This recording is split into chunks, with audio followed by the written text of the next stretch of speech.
بسم اللہ الرحمن الرحیم۔ محترم ناظرین، السلام علیکم۔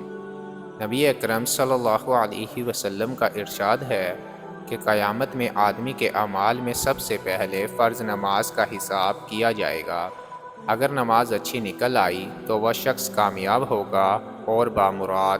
اگر نماز بیکار ثابت ہوئی تو وہ نامراد خسارے میں ہوگا، اور اگر کچھ نماز میں کمی پائی گئی تو ارشاد خداوندی ہوگا کہ دیکھو اس بندہ کے پاس کچھ نفلیں بھی ہیں جن سے فرضوں کو پورا کر دیا جائے۔ اگر نکل آئی تو ان سے فرضوں کی تکمیل کر دی جائے گی۔ اس کے بعد پھر اسی طرح باقی اعمال، روزہ، زکوٰۃ وغیرہ کا حساب ہوگا۔ ناظرین، اس حدیث شریف سے معلوم ہوا کہ آدمی کو نفلوں کا ذخیرہ بھی اپنے پاس کافی رکھنا چاہیے کہ اگر فرضوں میں کچھ کوتاہی نکلے تو میزان پوری ہو جائے۔ بہت سے لوگ کہہ دیا کرتے ہیں، اے جی ہم سے فرض ہی پورے ہو جائیں تو بہت غنیمت ہے، نفلیں پڑھنا تو بڑے آدمیوں کا کام ہے۔ اس میں شک نہیں کہ فرض ہی اگر پورے ہو جائیں تو بہت کافی ہیں، لیکن ان کا بالکل پورا ادا ہو جانا کون سا سہل کام ہے کہ ہر چیز بالکل پوری ادا ہو جائے۔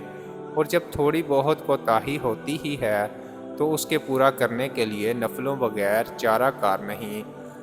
ایک دوسری حدیث میں یہ مضمون زیادہ وضاحت سے آیا ہے۔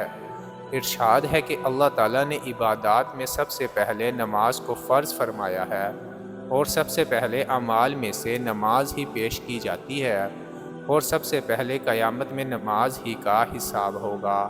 اگر فرض نمازوں میں کچھ کمی رہ گئی تو نفلوں سے اس کو پورا کیا جائے گا، اور پھر اس کے بعد اسی طرح روزوں کا حساب کیا جائے گا، اور فرض روزوں میں جو کمی ہوگی وہ نفل روزوں سے پوری کر دی جائے گی، اور پھر زکوٰۃ کا حساب اسی طریقہ سے ہوگا۔ ان سب چیزوں میں نوافل کو ملا کر بھی اگر نیکیوں کا پلہ بھاری ہو گیا تو وہ شخص خوشی خوشی جنت میں داخل ہو جائے گا، ورنہ جہنم میں پھینک دیا جائے گا۔